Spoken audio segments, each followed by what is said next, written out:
Today I would like to read you a new book called Dragon Post. This is by an author we've seen before. Her name is Emma Yarlett. You might remember she wrote the story Beast Feast, which we looked at a few weeks ago in year 2. It also says there are 5 urgent letters to open inside, so that should be quite exciting to explore as well. Let's have a look on the first page.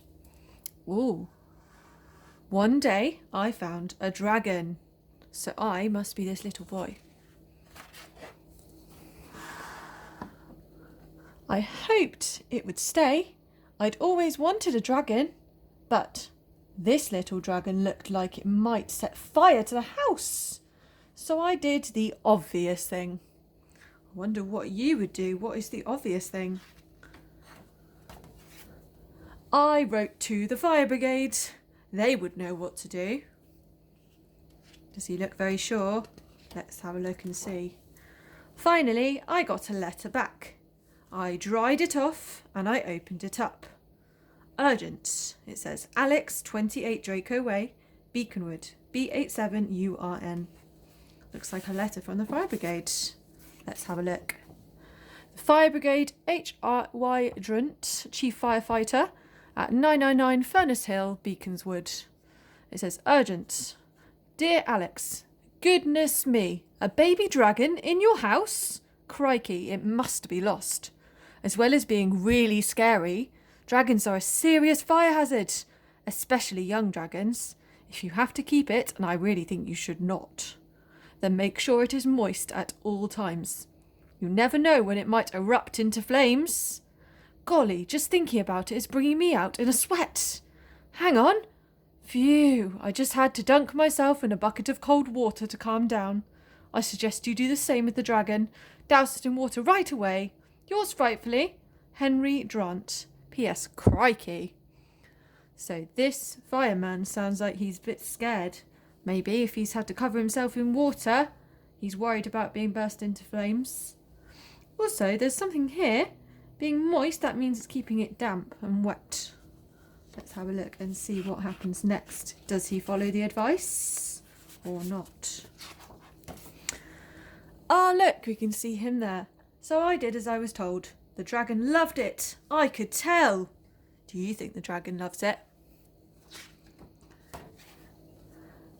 Later, we were hungry. I made my best jam sandwiches, and the dragon was not a fan. But I know just who to ask about dragon food. Who do you think he could write to? So, to Alex, 28 Draco Way. Let's have a look at this letter.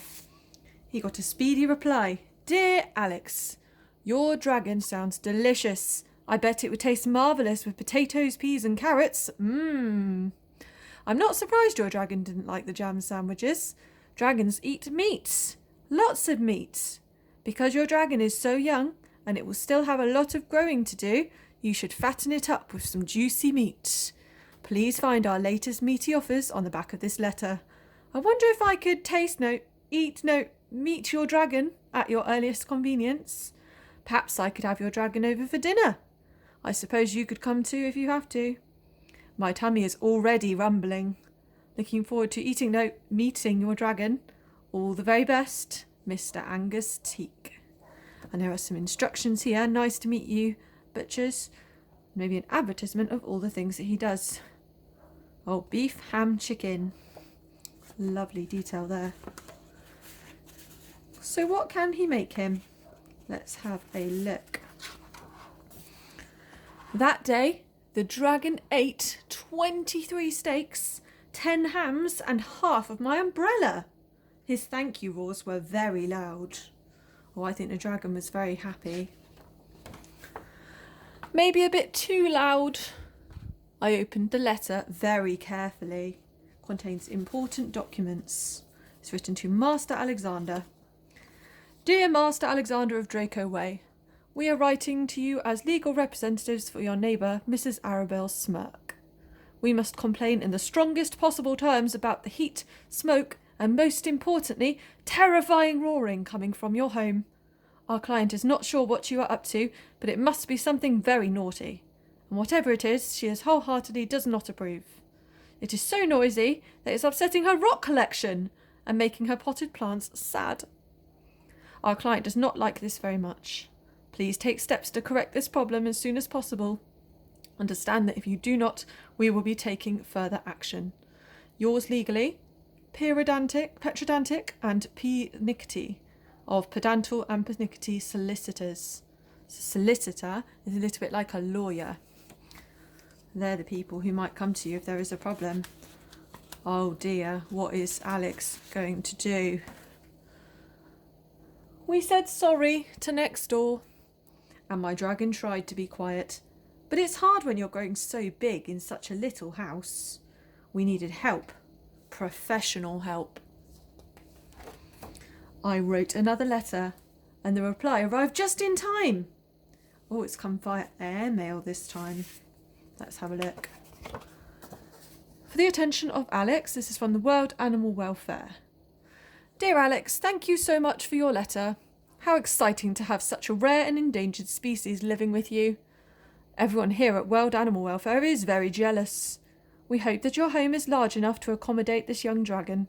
Dragons can grow very big very quickly indeed. Oh, we recommend a large property, perhaps a castle? It's important that your dragon has enough room to move around freely. We think he may be suffering from cramped indoors ivitis, which can be terrible. We prescribe that you take your dragon for one flight every day. Working together, we can protect the animal kingdom.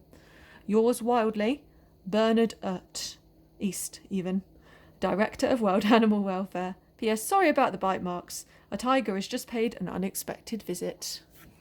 Oh, I wonder if Alex can use any of the advice from him.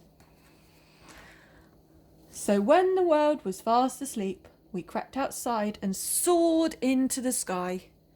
We were happy together. I loved my dragon, and I wished he could stay forever, but I don't think dragons are made to be pets. I wasn't sure what to do, so I wrote to the wisest person I know. This is from my best friend Alex. Oh, so maybe this is written to his best friend.